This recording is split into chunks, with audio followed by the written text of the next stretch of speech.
नमस्कार। आयुष्मान गो आश्रम डिक्केन दड़ोली यहाँ पर नवरात्रि का प्रोग्राम किया जा रहा है और नवरात्रि में कुछ शोध एवं अनुसंधान करने का भी यहाँ पर विचार है। हम लोग यहाँ पर कुछ नए प्रोडक्ट भी बनाने जा रहे हैं। अभी तक इस गो आश्रम में जैविक खाद बनाने का कार्य चल रहा है, जिसको हम देखते हैं। आयुष्मान गो आश्रम में जो जैविक खाद बनाया जा रहा है, ये हमारा जैविक खाद बनाने की यूनिट है। इसके अंदर केंचुआ है और केंचुए बहुत सारे हैं जैसे, और ये अभी गर्मी का टाइम है, बहुत पानी यहाँ पर इसको छोड़ा जा रहा है, ठंडाई भी काफ़ी अच्छी रहती है। और ये यहाँ केंचुए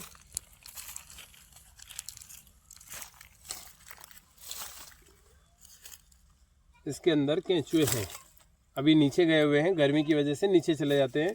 तो ये कुछ छोटे छोटे कुछ केंचुए तो ये ऊपर हैं, लेकिन ज़्यादातर नीचे हैं। ये ऐसे इन यूनिट में सब जगह केंचुए डले हुए हैं। लगभग ये 45 दिन और 50 दिन में ये जैविक खाद, ये जिसको बोले अपन वर्मी कंपोस्ट, ये कंप्लीट हो जाता है। फिर इसके बाद यहाँ मशीन लगी हुई है। आइए, केंचुआ खाद से क्या फ़ायदे हैं, इस पर भी अपन चर्चा करेंगे। धीरे धीरे हमारे यहाँ पहले हमारे यहाँ पर कंपोस्ट खाद की काफ़ी प्रचलन था। हमारे देश में हर व्यक्ति गाय भैंस रखता था और उससे कंपोस्ट खाद हर व्यक्ति अपने खेत में डालता था। लेकिन धीरे धीरे क्या हुआ कि जैसे ही रासायनिक खाद आया, रासायनिक खाद आने के बाद जो जैविक खाद था उसका महत्व बहुत कम हो गया। लेकिन उसकी वजह से ये हुआ कि खेत की मिट्टी काफ़ी कठोर हो गई। खेत में यहाँ तक कि जो उत्पादकता है धीरे धीरे कम हो रही है, या मिट्टी के अंदर विभिन्न पोषक तत्वों की कमी हो गई या उनमें डिसबैलेंस हो गया। और जब पोषक तत्व डिसबैलेंस हो गए या उनकी कमी हो गई, जिसकी वजह से आज बहुत सारे पौधों में हर फसल में कोई न कोई बीमारी हो रही है, और बीमारी हो रही तो ऊपर से हमको दवाइयाँ डालनी पड़ रही। यदि हम इस जैविक खाद और विशेष करके वर्मी कंपोस्ट का उपयोग करें तो वास्तव में उत्पादन फिर से हम धीरे धीरे बढ़ा सकते हैं। आइए देखते हैं कि हमारे यहाँ पर जो अभी बना हुआ खाद है वो कैसे है। ये मशीन है, इसे छाना जाता है इस मशीन में, और छानने के बाद ये तैयार जैविक खाद है। ये यहाँ पर अभी कंपोस्ट खाद के रूप में है इसमें। और अभी हमारे गौशाला में एक व्यवस्था की है कि सुखला यहाँ पर जो कोई भी दान करता है उसको उसके एवज में साथ में खाद भी उसको दिया जाता है, वो भी निःशुल्क। जो कोई निःशुल्क यहाँ पे चारा लेके आया तो उसको निःशुल्क उसके एवज में यहाँ से खाद भी दिया जाता है।